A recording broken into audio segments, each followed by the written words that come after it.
times primary ang leadership. Diba?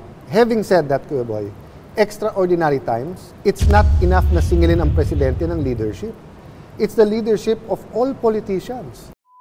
Magandang araw mga kababayan. Ito po ang News That Matters at ating panonoorin dito yung interview ni Senator Alan Peter Cayetano dito kay Boy Abunda mga kababayan. Bago tayo tumulak dyan mga kababayan, huwag niyo munang kalimutan i-share, i-like at subscribe para updated po tayo sa kaganapan dito sa ating bansa. Eto mga kababayan, tumulak na po tayo sa video na to. Salamat muli sa pagkakataong ito. Ako magpapasalamat sa oportunidad na to, Kuya Boy.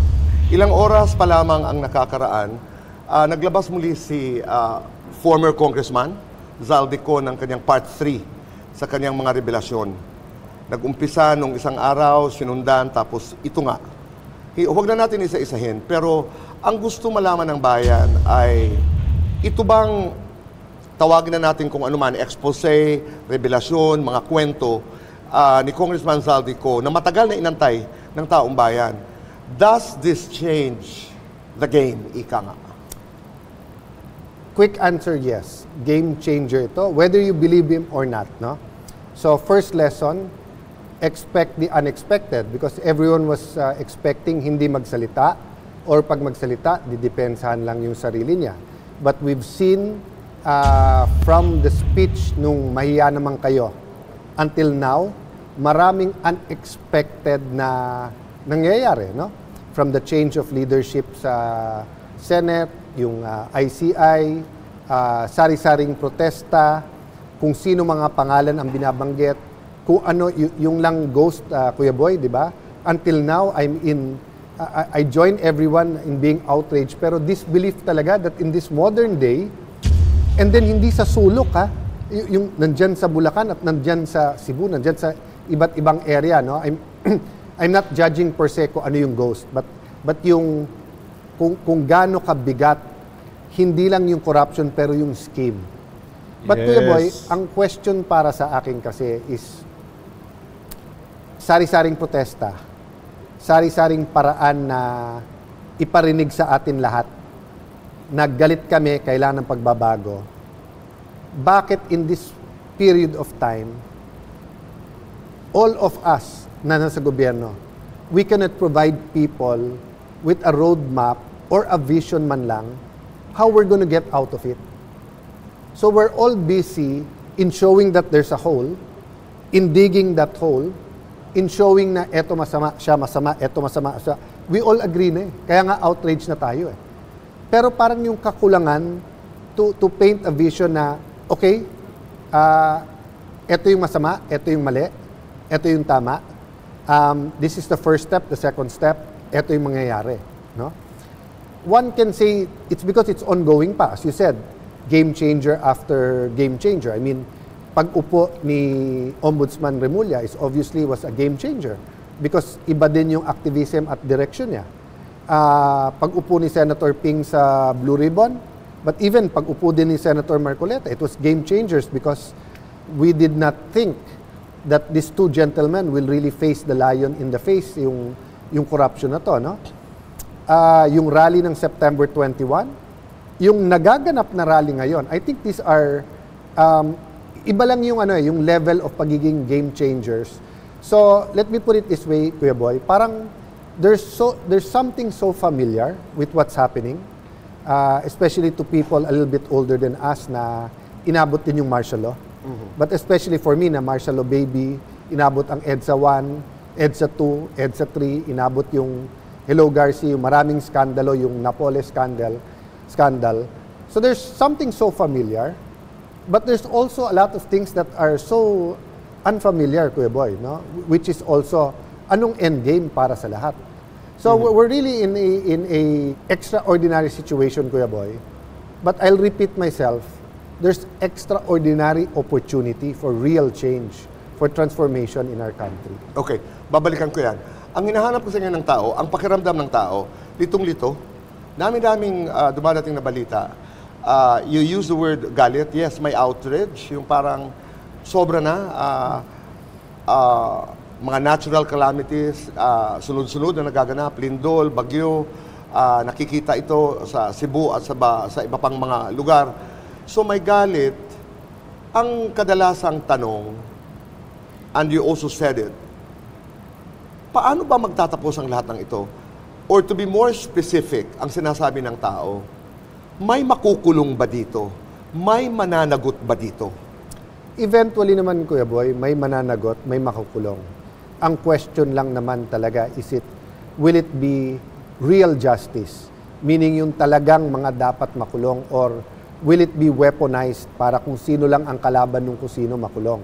But Kuya Boy, going dun sa kalituhan,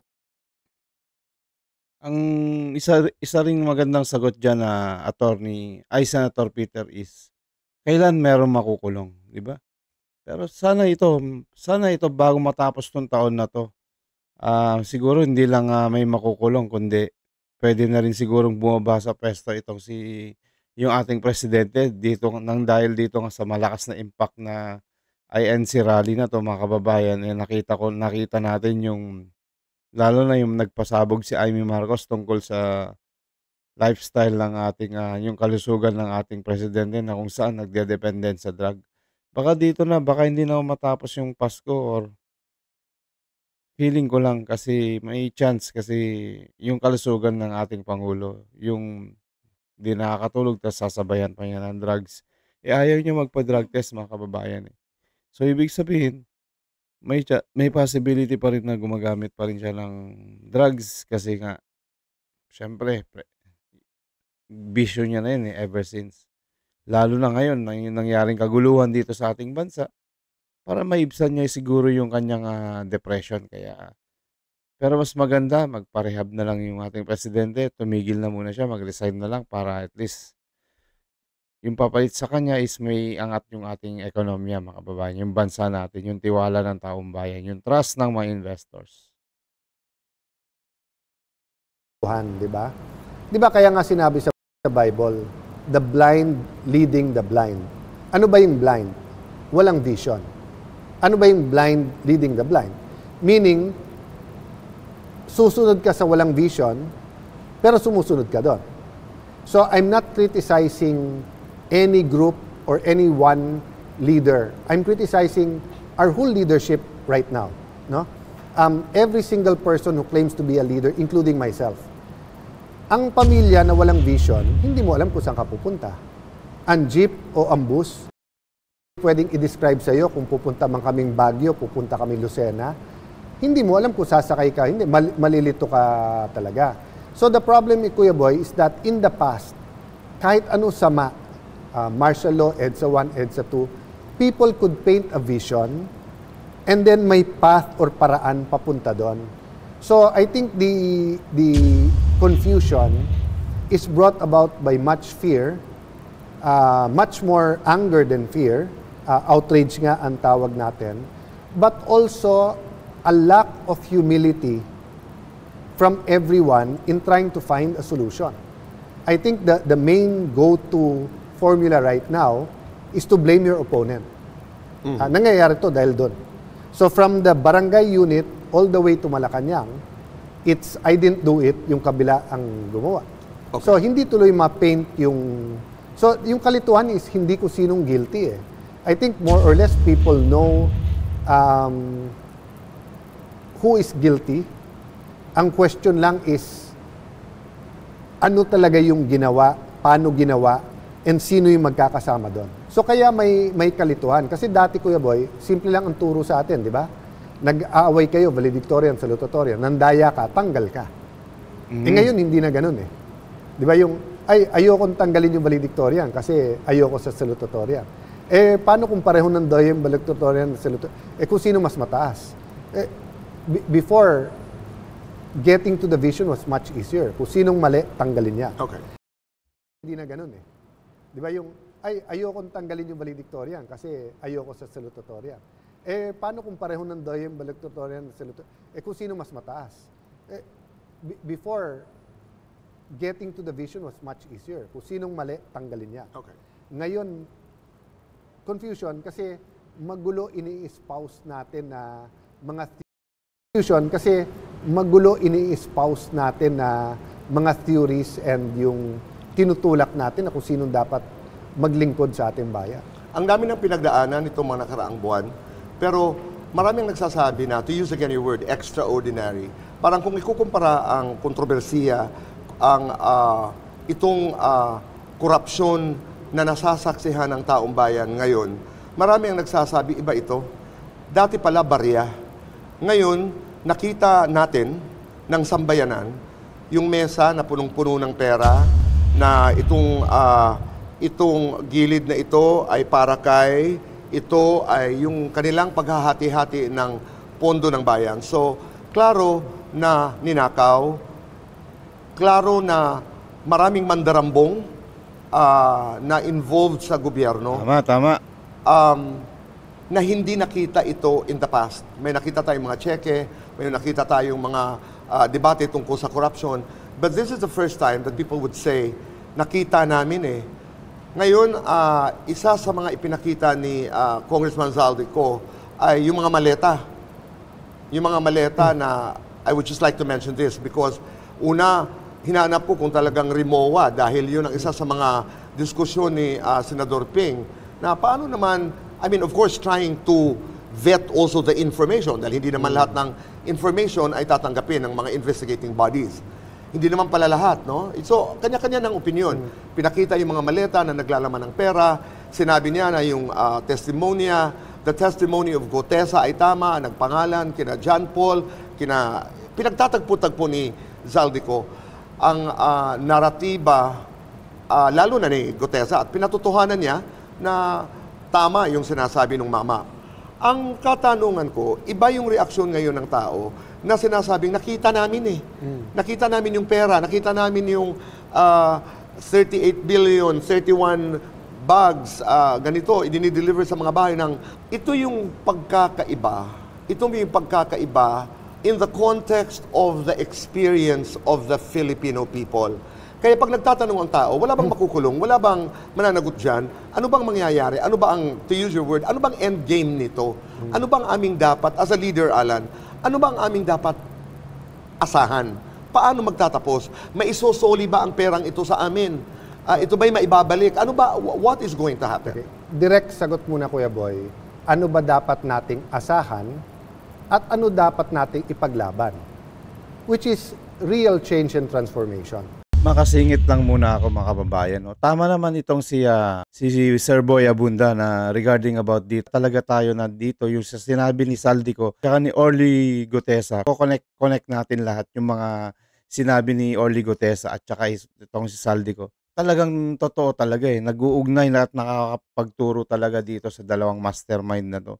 Tatlo sila. Siyempre si Zaldico nagtago na. Pero pag bumalik yan, pag tinestify niya, lahat ng mga bato niya dito sa mga kasamaan niya na naglaglag sa kanya, which is kapanipaniwala ni itong si Gotesa, yung mga pahayag niya, yung mga witness niya na kung saan nag-testify siya sa Senado, mga kababayan, na sabi ni Ping Lacson, hindi to credible, hindi to kapanipaniwala, which is, alam mo naman si Lacson, hindi tayo tiwala dyan Ano yan up and down. Yung, alam mo na, tuta, kaalyado, sa madaling salita, kaalyado ng ating itong administrasyon na to. Na hindi katulad na sila Senator Marcoleta, talagang gusto nila fair ang labanan. Talaga, Nothing less. Diba? So, kumbaga, if it's a crossroad, tatlo pupuntahan mo. Pag kaliwa, bolahan lang, pero same. And pag same, it will get worse. Okay. Another, let's say, kanan, which is, may konting pagbabago. Wala nang ghost, pero yung sistema ng pandaraya, pananakot, pangungurakot, or stealing, lying, and cheating, nandiyan pa rin. Yung culture nandiyan pa rin, pero wag naman ghost. That's another way. Greed will eventually come in, babalik. The third one, which is what happened sa Singapore, when muntik bumaksak ang stock market nila because nga of a certain company, they had to meet and they had a national dialogue and they decided, wala tayong natural resources, either ma-invade tayo, ma-absorb tayo, mababaon tayo sa kahirapan, if we do not offer something to the world. And they offered themselves yung sipag nila, but they put integrity as a central value. And from there, nagbago. So we have to demand na hindi the same Philippines or mamatay yung kilala natin Pilipinas o ugaling Pilipino, we have to demand real change and transformation. Having said that, Kuya Boy, why is it so familiar? So I was in elementary school nung martial law, then going to the 1984 election. At that time, joke na rin nun yung na, huy, hindi lang to under the table, kasama na rin yung table. But I agree with you yung magnitude ngayon. So, to follow that example na hindi lang under the table, kasama yung table, ngayon pati yung forest na lahat ng puno na ginawang table, ninakaw na rin. Di ba? So, ang point ko doon, Kuya Boy, yung magnitude, brazenness, yes, grabe. But remember, the last year of President Arroyo, 50 billion lang ang DPWH funds. Ngayon, it's more than 1 trillion pesos. So, yung amount and yung magnitude grew eh. So, sumabay din yung pagnanakaw. Kaya lang, yung brazenness, di ba? Yung kawalang hiyaan. Na dati, kung may 10% ka sa 50 billion, that's 5B. Ngayon, kung may 10% ka sa 1 trillion, 100 billion na nga yun eh. Hindi ka pa natuwa. Nag-ghost ka pa, nag-100% ka pa. So, let me agree with you there. Kaya nga may outrage. Having said that, Kuya Boy, if you look at history, what do you expect if you accept the culture of cheating, stealing, and lying? Sooner or later, yun talaga. So, that's why it's a lesson to me na hindi pwedeng, sige, tanggapin na natin, pero ganito lang. You have to have very clear red lines. Nagnakaw ka, you go to jail. Hindi pwedeng nagnakaw ka, pero malakas ka sa akin. Okay. So, tinatanong mo, Kuya Boy, di ba, yung confusion sa outrage. Kasi nga, when we said we would appoint the ICI, people thought, sige, iwan mo na dyan, then we'll govern, let them do their work quietly, and then makakasuhan yung dapat makasuhan. Hindi, na-weaponize eh. Di ba? Without criticizing the Blue Ribbon Committee, whether led by Senator Marcoleta or Senator Ping, the ICI, the Ombudsman, one, hindi nag-focus sa ghost lang. Muna. Focus I'm not saying wag tignan lahat. I'm saying focus muna. Number two, hindi nag-focus muna sa masterminds. So, Tama. naggugulo yan. Sabi sa Bible, if you want to get the strong man, you bind him muna. Diba? So kung may bilyonaryo kang kalaban, hulihin mo siya, itali mo yung pondo niya, para hindi niya magamit tauhan niya, armas niya at pera laban sa iyo. Diba? Pero kung sasabihin mo, hindi, hulihin ko lahat yan. Pero siya may pera, may kapangyarihan, guguluhin niya talaga yan. And there are people who are now, not only people, groups, who are benefiting with the gulo. Because nga, wala tayong humility na, baka I'm part of the problem. Ang ano natin is, kung ako, masosolve ko yan. Okay. Ako dapat. Okay. So, in the short term, Kuya Boy, wala akong nakikitang lilinaw ito. Diba? Because wala ngang national dialogue eh. We're not talking to each other. We're not listening to each other. We're just affirming what we already believe. So, if the Pinklawans think it's the DDS thinks it's Marcos thinks it's ganyan, we're trapped ngayon doon. So, while the one testimony could be a game changer, it could be true or not, sino pa nagsabing, patapusin niyo muna ako, wag muna kayong galit, makinig muna kayo? Si Zaldico. But everyone else is not saying that. Yung naniniwala sa kanya, totoo, magalit na kayo kay Marcos. Yung Marcos Group, ba't makikinig man lang kayo? Diba? So, because of that outrage, na may kasamang, siyempre outrage, anger yan eh. Pero may kasamang kalituhan, may kasamang fear. Anong mangyayari sa ating bansa? One last point, Kuya Boy. At nabanggit ko to officially sa budget hearing ng DPWH kay Sec Vince. Sec Vince, do you agree with me? Dalawa ang trabaho mo ngayon. One is habulin yung mga ng loko. But the other one is to continue building our nation. So ang problema, Kuya Boy, dun tayo caught up ngayon eh. So many things are stalling. And kasama dun, paggastos ng pera ng gobyerno at yung mga infra projects natin. Kasi ang focus nandito, at the same time, may fear na mapasama ako pag ginalaw ko to. Okay. So, Assuming, Kuya Boy, assuming, sa 1 trillion, we lost 200 billion. Magkano mawawala sa bansa if we stop moving? If we stop building? How many of our students will be in a 2-3 shift school 4 hours a day if we don't build the classrooms? How many farms will close down if we don't build farm-to-market roads?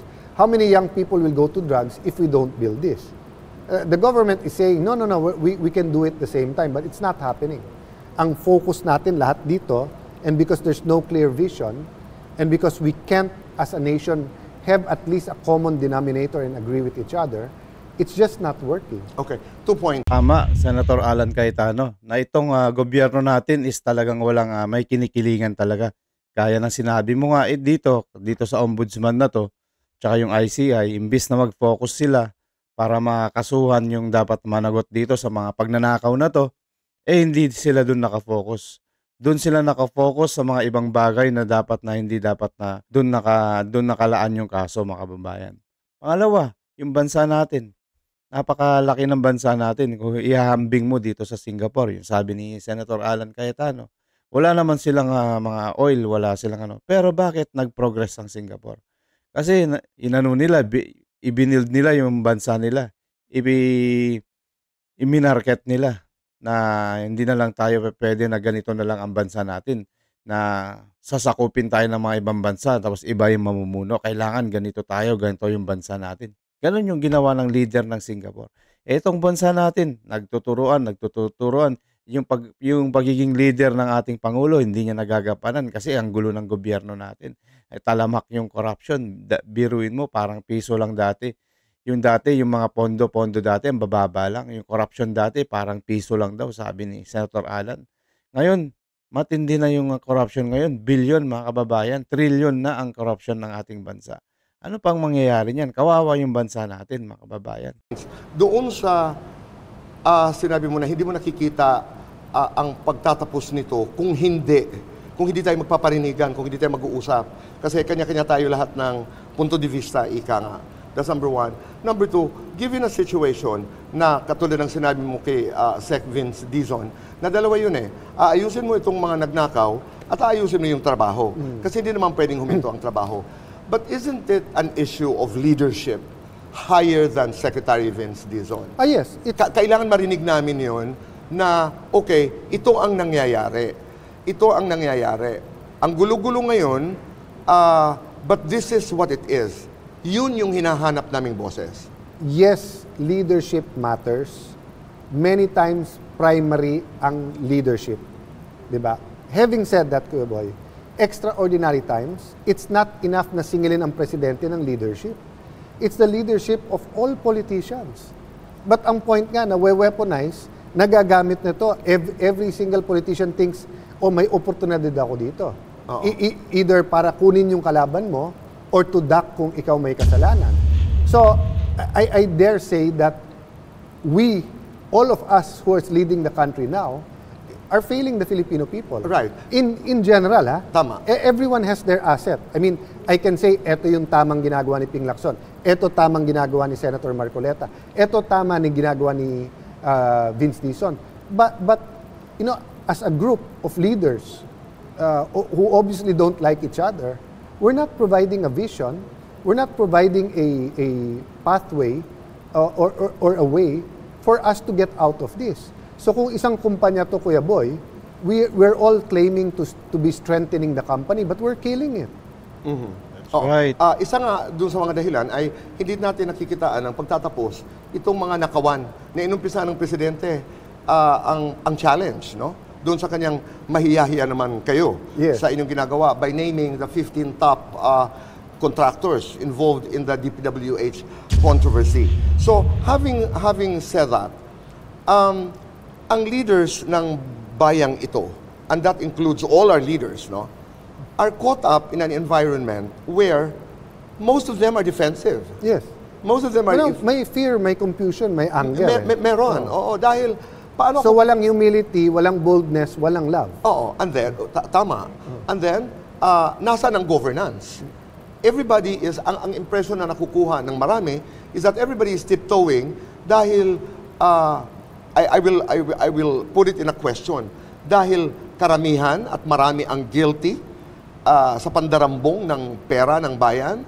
Kasi naririnig ko yan sa mga politika ngayon na pag ako naman, whether true or not, ako naman ang halimbawa may sabihin, baka bigla na lang may mag-post at sabihin, magnanakaw din ako. So we are in that volatile, that vulnerable situation na governance is left on one side.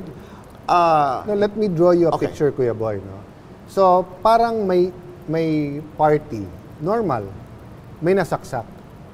So, we're very clear na ang pinaka-guilty dito yung sumaksak. Okay. Ang problema nga, dahil galit ka, nakisuntok ka rin. Ngayon, nung dinala sa ospital, hindi magkasundo yung mga doktor. Yung Pinklawan na doktor, ganito ang gustong gawin. Yung DDS na doktor, ganito ang gustong gawin. Yung Marcos na doktor, ganito ang gustong gawin. So yung pasyente nandun, which is our country, na sinaksak mo na at dumudugo, nawawala yung at gulpi din because, we have many good leaders, but we don't want to work together and we don't want to paint a solution that's acceptable to everyone. Yun ang problema, Kuya Boy, pag nagiging winner-take-all ang politika. Usually, ang winner-take-all pag election lang. But in this situation, it's jail or be jailed or be deposed or stay there. So, lalong gumugulo, Kuya Boy. Then, I'll add that nga, no? So, kung all the doctors love the patient, then there'll come a time we'll say, guys, do we want to save the patient o hindi? But ang umiibabaw is the fear na baka ginagot ko, malpractice pa ako. Baka siya masunod, siya makakuha ng credit. Or baka ako makagamot, tanggalin naman ako. So, it's just not... So, one thing I want to say in this interview, yung sinabi po ni Einstein, if you keep doing the same thing and expect a different result, that's stupidity. So, since the SONA until now, we've been basically doing the same thing but doubling down, diba, on it. Whether it's the Blue Ribbon Committee, whether it's the Office of Ombudsman, ICI, the Senate, the House, the opposition, we've just been doubling down. So, bigger rallies, louder voices, more posting, diba? I think there are ideas out there that deserve a second look. Of course, they don't want to take a second look dun sa sinabi kong, what if lang we all resign, then all of us say na hindi kami tatakbo. Siniraan pa, Kuya Boy, di ba? Sinabi, hindi, pagka nag-resign kayo, baka wala kayong liability. Baliktad nga, pag hindi ka nakaupo, mas madali mong kasuhan ang dapat kasuhan, no? Having said that, Kuya Boy, Ako, I thought it really made a lot of sense. well, Medyo radical yung konsepto, few of us, di ba? But Radical yung everyone konsepto, else pero it probably made thought, sense. but everyone else probably thought na, hindi, ako solusyon dyan so why should I excuse myself? Correct. Tama yung sinabi ni Senator Cayetano, mga kababayan, na kung saan itong bansa natin hindi organisado yung pamumuno ng ating presidente, mga kababayan, na kung saan yung katulad ng sinabi ni Senator Alan, itong gobyerno natin maraming na-divide ng mga iba't ibang grupo, kaya ganyan na lang po yung kanilang samahan sa gobyerno na hindi sila nagsosuportahan dahil magulo watak-watak po sila. Dapat talaga dito sa bansa natin mag-umpisa dito sa leader natin hanggang sa sangay niyang mga branches at saka mga grupo.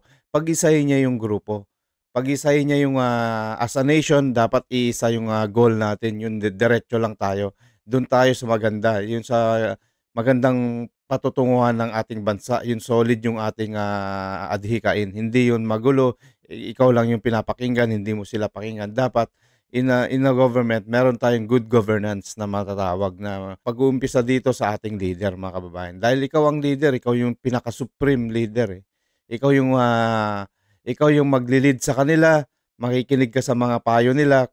Pwede ka rin naman na humindi kung hindi tama para sa'yo at mas maganda yung suggestion mo. Dapat open po tayo sa mga suggestions. O hanggang dito na lang muna tayo, mga kababayan. Maraming salamat po sa panonood dito sa video na to na kung saan napakaganda po ng usapan na tungkol dito sa ating gobyerno, mga kababayan. Sana ganito na lang po yung mga katulad ni Senator Alan Peter Cayetano, yung pamumuno ni BBM, mga kababayan. Para kaso nga naman kung talagang nade-depress ka at drug dependent ka, ay hindi ka po karapat-dapat talaga dito sa pwesto na to.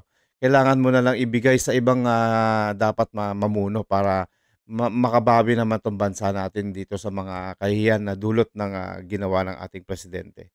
Maraming salamat po mga kababayan. Ito po ang News That Matters. Huwag niyong kalimutan i-share, i-like at subscribe para updated po tayo sa mga balita dito sa ating bansa. Maraming salamat po mga kababayan. Mag-iingat po kayo lagi and God bless.